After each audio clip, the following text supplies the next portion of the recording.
Hello friends, मैं प्रकाश रुकिया आप सभी का हार्दिक स्वागत करता हूं। दोस्तों, वीडियो स्टार्ट करने से पहले मैं आप सभी को बताना चाहूंगा कि अगर आपने अभी मेरे सारे वीडियोस नहीं देखे हैं जो कि एसएससीपीयू एग्जाम पे हैं, जैसे कि paper 1, paper 2, medical, physical, document verification, post preference, इन सभी का वीडियोस का लिंक मैंने डिस्क्रिप्शन बॉक्स में डाल दिया है, आप वहां जाके देख सकते हैं। और दोस्तों, अगर आप मेरे चैनल पे नए हैं, अभी तक आपने मेरे चैनल को सब्सक्राइब नहीं किया है तो सब्सक्राइब जरूर कीजिए। बेल आइकन को दबाना ना भूलें, क्योंकि बेल आइकन दबाने से ही आपको मेरे जो नई वीडियोस की नोटिफिकेशन है वो मिल पाएंगे।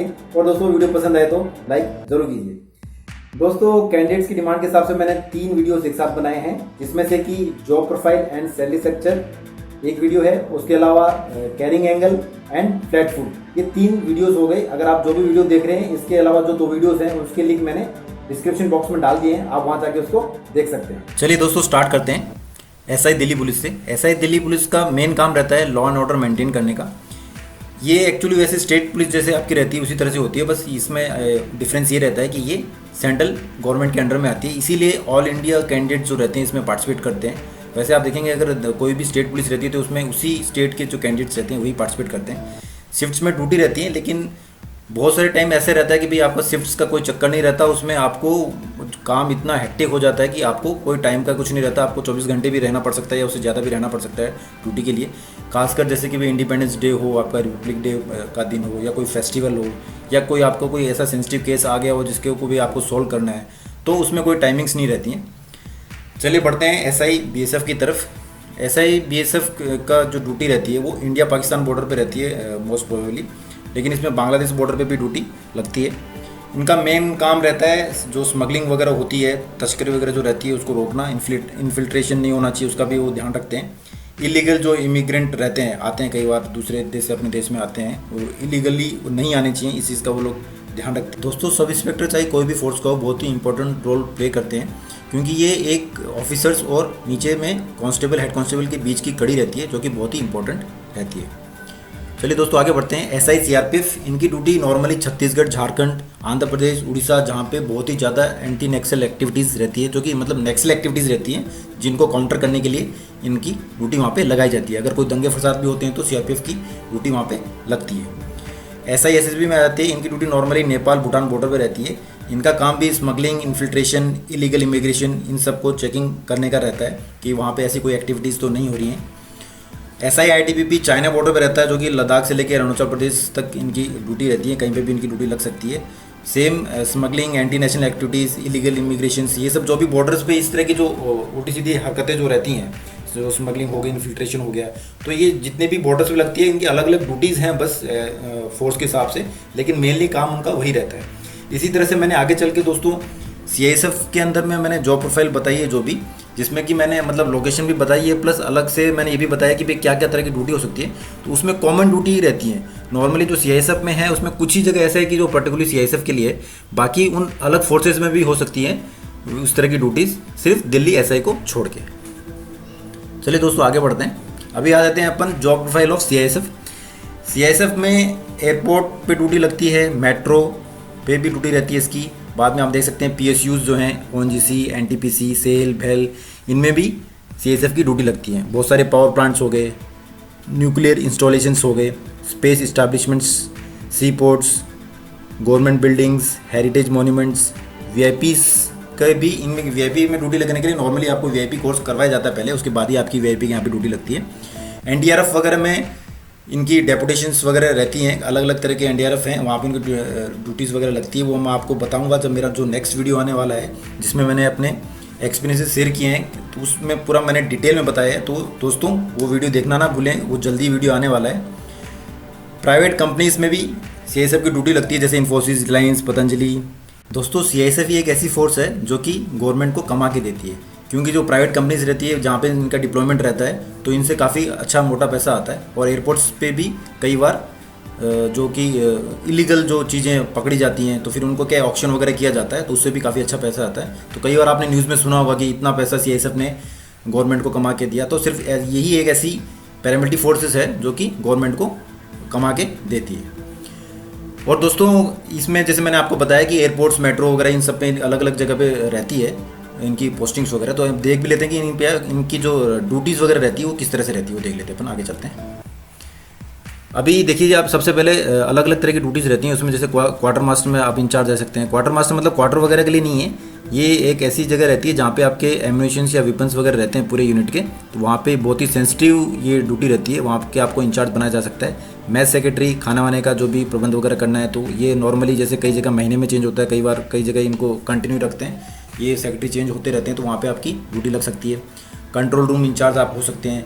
QRT क्विक रिस्पॉन्स टीम में आपको इंचार्ज बनाया जा सकता है। कई जगह ड्यूटी लगती है, जैसे एयरपोर्ट वगैरह पे QRT वगैरह रहती है, तो वहाँ पे आपकी ड्यूटी लग सकती है। आउटपोस्ट इंचार्ज सबसे जो मेरा फेवरेट है, आउटपोस्ट में जैसे कि आप ONGC वगैरह जैसे मैंने बताया आपको, तो इनकी आउटपोस्ट वगैरह होती हैं जहाँ पे कि आपके अंडर में 8 से 10 या 15 से 20 कांस्टेबल्स रहते हैं। सब कुछ आपके अंडर में होता है, आप ही को ड्यूटीज़ वगैरह सब अरेंज करनी होती है, खाने पीने की व्यवस्था सब आपको ही करके देनी होती है, तो वहाँ पे भी आपकी ड्यूटी लग सकती है। एडमिनिस्ट्रेटिव वर्क भी रहता है, जैसे कि अगर आपको हेडक्वार्टर में रखा गया है तो वहाँ अगर आपकी वहाँ ड्यूटी है तो आपको पूरा एडमिनिस्ट्रेटिव वर्क करना पड़ता है। पास सेक्शन वगैरह, जैसे कि कहीं पे एंट्री वगैरह होती है तो पास दिखा के होनी होती है, तो उसका एक सेक्शन अलग से रहता है, तो उसमें आपको इंचार्ज बनाया जा सकता है। टेम्परेरी ड्यूटी वगैरह आपको भेजा जाता है, जैसे कि वेपन्स को अगर ठीक करवाना है तो दूसरी जगह, कुछ कई बार दिक्कत हो जाती है तो दूसरी जगह अपने को वेपन्स लेके जाने होते हैं, तो उस तरह की टेम्परेरी ड्यूटी हो सकती है। इलेक्शन ड्यूटी वगैरह रहती है। RD परेड, जैसे मेरे को मौका मिला था RD परेड करने का, तो आपको RD परेड में जाने का भी मौका मिल सकता है, वहाँ पे भी आपको इंचार्ज बनाया जा सकता है। बट इंचार्ज कई बार अपन फायरिंग रेंज वगैरह में जाते हैं तो वहाँ पे आपको बट इंचार्ज के भी रूप में रखा जाता है। स्कॉटिंग VIPs, ये जैसे मैंने आपको बताया था कि इसके लिए एक स्पेशल कोर्स होता है, वो कोर्स होने के बाद ही आपको वहाँ पे डेप्यूट किया जाता है। नॉर्मली कई कोर्सेज तो ऐसे रहते हैं जैसे कि NSG वगैरह के हो गए, तो उनमें तो आपको अपनी मर्जी से फिलअप करना पड़ता है, लेकिन कई कोर्सेज ऐसे भी हैं कि आपका नाम आ जाता है, आपको वहाँ जाना पड़ता है कोर्स करके और आपको डिप्लॉय कर दिया जाता है। जैसे कि मेरे केस में NDRF में हुआ था, हम लोग का नाम आ गया था। इसी तरह से RD परेड में भी हुआ था, हम लोगों ने कुछ ऑप्शंस नहीं दिए थे, लेकिन हम लोग का नाम आया तो हम लोग चले गए थे। तो वहाँ पे ऐसा नहीं होता डेपुटेशन में कि भाई आप अपनी मर्जी से डेपुटेशन भर के दे रहे हैं। कई बार ये भी हो जाता है कि आपका नाम आ गया, आपको करना है और आपको डेपुटेशन पे जाना है। शिफ्ट ड्यूटी रहती है नॉर्मली 3 शिफ्ट में, ABC शिफ्ट रहती है जो कि मॉर्निंग, आपका आफ्टरनून और इवनिंग शिफ्ट रहता है। ट्रेनिंग एकेडमी में भी आपकी ड्यूटी लग सकती है, जहाँ के में आपको जैसे कि आप जो ट्रेनिंग करेंगे उसी तरह से आपको ट्रेनिंग करवानी पड़ेगी। क्राइम एंड इंटेलिजेंस विंग के भी इंचार्ज आप रह सकते हैं, जिसको INT बोलते हैं, वो भी काफ़ी इंपॉर्टेंट रहता है, काफ़ी सेंसिटिव पोस्ट रहती है वो। दोस्तों आप जितनी भी ड्यूटीज़ देख रहे हैं ये लगभग ड्यूटीज़ और फोर्सेज में भी इस तरह से होती है। जैसे मैंने अगर क्वार्टर मास्टर कहा तो हर फोर्सेज में ये रहता है, क्वार्टर मास्टर, मैथ सेक्रेटरी वगैरह है, तो ये लगभग आप जितने देख रहे हैं इसमें से मोस्टली सभी फोर्सेज में इस तरह की ड्यूटीज़ रहती हैं। तो आप इसको दूसरी फोर्सेज में भी इस तरह की ड्यूटी मान के चलिए। सिर्फ दिल्ली SI में कई जगह कुछ होंगे जो कि ऐसे सेक्शन जिसमें ऐसा नहीं रहेगा, लेकिन उनमें भी इस तरह की कुछ ड्यूटीज़ पाई जाती हैं। तो दोस्तों चलिए आगे बढ़ते हैं। अभी सैलरी पे आ जाते हैं। सब इंस्पेक्टर को सैलरी किस तरफ से मिलती है, तो मैंने इसको XYZ सिटीज़ में इसको डिवाइड किया है। आप इसका स्क्रीनशॉट भी ले सकते हैं कि टोटल इसमें क्या आता है। तो देखिए बेसिक आपका 35,400 से स्टार्ट होता है। जो DA मैंने अभी तक का पकड़ा है 17% जो अभी चल रहा है, तो 6018 बनता है। अभी DA फ्रीज कर दिया है जनवरी 2020 से लेकर 2021 तक। HRA आपको 24%, 16%, 8% रहता है XYZ सिटीज़ के हिसाब से। TA मैंने 3600 पकड़ा है classified as eligible high transport जिसके अलाउंस है उसके लिए, और 1800 पकड़ा अदर सिटीज़ के लिए। DA ऑन TA वही 17% हो गया। ग्रॉस आपका कुल मिला के X के लिए 54,000 के आसपास, और Y के लिए 51,000 के आसपास, और Z के लिए 46,000 के आसपास आता है, अप्रोक्स मैं आपको बता रहा हूँ। अब डिडक्शंस पे आ जाते हैं तो NPS में 10% कटता है, जो कि और गवर्नमेंट की तरफ से 14% इसमें कटता है। लेकिन गवर्नमेंट करता नहीं है, गवर्नमेंट का कंट्रीब्यूशन रहता है। पहले 10% ही था, लेकिन अभी बढ़ के वो 14% हो गया, तो वो 4142 है। CGHS में आपके 450 डिडक्ट होते हैं। CGEGIS में 60 डिडक्ट होते हैं। ये टोटल डिडक्शंस हैं। वो जो NPS वाला मैंने बताया आपको, उसमें 10% आपका डिडक्शन ये है, और 14% गवर्नमेंट की तरफ से आपका कंट्रीब्यूट किया जाता है। प्रोफेशन टैक्स है 300, मैंने इसको पकड़ा है। नॉर्मली अलग अलग स्टेट के हिसाब से डिफर रहता है ये। वैसे नॉर्मली मिलिट्री फोर्सेज में इसको एग्जेम्प्ट किया जाता है, लेकिन पैरामिलिट्री फोर्सेज में इसको नॉर्मली एग्जेम्प्ट नहीं किया जाता है। तो टोटल डिडक्शंस अपन देखें तो 4952 हो गए, और इसको अगर अपन टेक होम पकड़ें तो X में 49174 मतलब 49,000 अप्रोक्स, Y में 46,000 अप्रोक्स, एंड Z में 41,000 अप्रोक्स।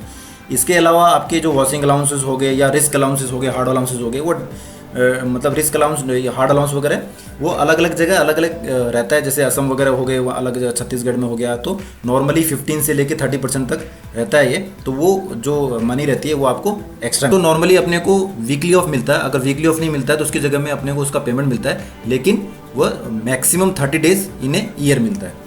तो इसीलिए कहा जाता है कि खासकर CISF में कि आपको 13 महीने की सैलरी मिलती है। वो 13 महीने की सैलरी इसलिए होती है कि आपको वीकली ऑफ की जगह वो पेमेंट कर दिया जाता है। दोस्तों पूरा वीडियो देखने के लिए धन्यवाद।